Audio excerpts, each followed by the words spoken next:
क्या आपने कभी खुद को इस स्थिति में पाया है कि एक शादीशुदा औरत आपको देखती है, आप भी उसे देखते हैं, लेकिन फिर भी बात शुरू नहीं हो पा रही?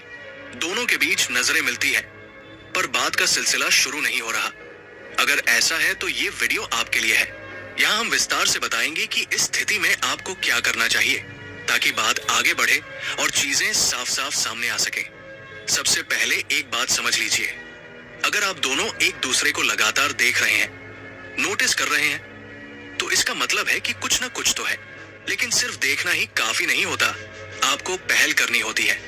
बहुत सारे लोग इस कंफ्यूजन में रहते हैं कि जब तक शादीशुदा औरत कुछ नहीं कहेगी तब तक वो भी कुछ नहीं करेंगे, लेकिन इसी सोच की वजह से बात आगे नहीं बढ़ पाती।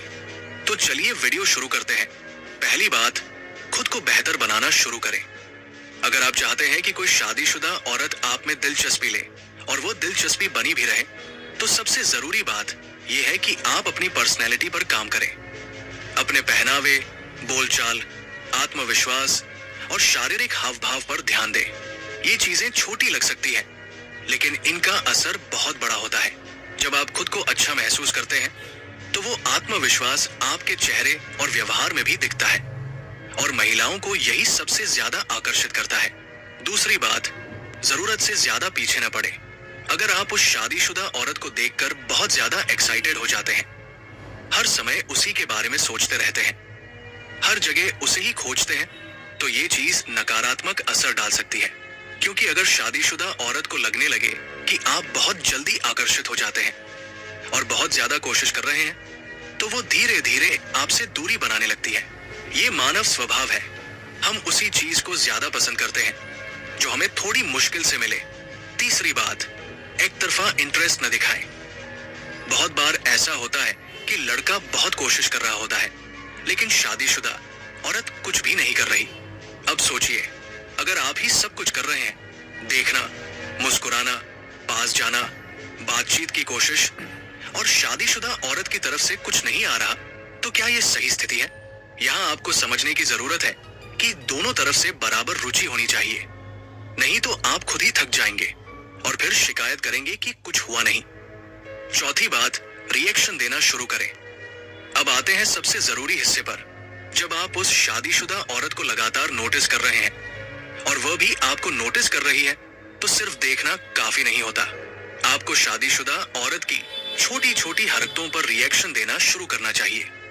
जैसे कि अगर वो कुछ बोल रही है, किसी चीज पर हंस रही है या किसी खास तरह से चल रही है, तो आपको ये दिखाना चाहिए कि आपने वो नोटिस किया है और आपको वो अच्छा लगा।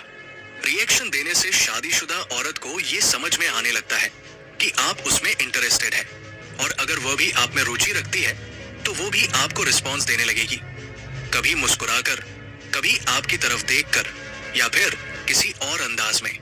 ये एक तरह का नॉन वर्बल कम्युनिकेशन होता है जिसमें शब्दों की जरूरत नहीं पड़ती, और जब ऐसा संवाद शुरू होता है, तो समझ लीजिए कि आप सही दिशा में बढ़ रहे हैं। पांचवी बात, पहल करने से मत डरिए। बहुत बार लड़के सिर्फ इसलिए चुप रहते हैं क्योंकि उन्हें डर होता है। क्या पता वो मना कर दे, क्या पता वो अपने पति को बता दे, क्या पता आपके घर बता दे। लेकिन सच्चाई ये है कि जब तक आप पहल नहीं करेंगे, आपको कभी पता ही नहीं चलेगा कि सामने वाली की फीलिंग्स क्या है। और ये पहल कोई बहुत बड़ी चीज नहीं होती।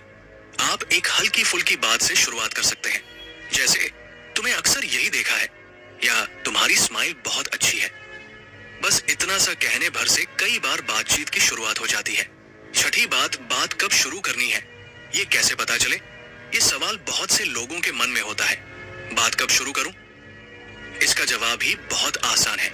जब आप देखो कि शादीशुदा औरत भी आपकी तरफ देखती है, मुस्कुराती है, आपकी मौजूदगी में सहज रहती है, तब समझ लीजिए कि समय सही है। और जैसा कि पहले बताया, अगर आप शादीशुदा औरत के इशारों को समझ रहे हैं, उसकी हरकतों पर रिएक्शन दे रहे हैं, और वह भी आपको रेस्पॉन्ड कर रही है, तो ये बिना कहे ही साफ हो जाता है कि आप दोनों एक दूसरे में इंटरेस्टेड हैं। ऐसे में बातचीत की शुरुआत एकदम नेचुरल हो जाती है। आपको कोई जोर लगाने की जरूरत नहीं होती। तो दोस्तों, अगर आप शादीशुदा औरत को नोटिस कर रहे हैं और वह भी आपको, तो ये एक बहुत पॉजिटिव संकेत है। लेकिन ध्यान रखें, सिर्फ देखने और सोचते रहने से कुछ नहीं होगा। आपको पहल करनी होगी। अपनी पर्सनैलिटी को निखारना होगा, संतुलन बनाए रखना होगा और सबसे जरूरी, डरना नहीं है। याद रखिए, कई बार चीजें हमारे बस में होती हैं, लेकिन हम ही उसे होने नहीं देते, सिर्फ इसलिए कि हमें समझ नहीं होता कि कब और कैसे कदम उठाना है। लेकिन अगर आप ऊपर दी गई बातों को अपनाते हैं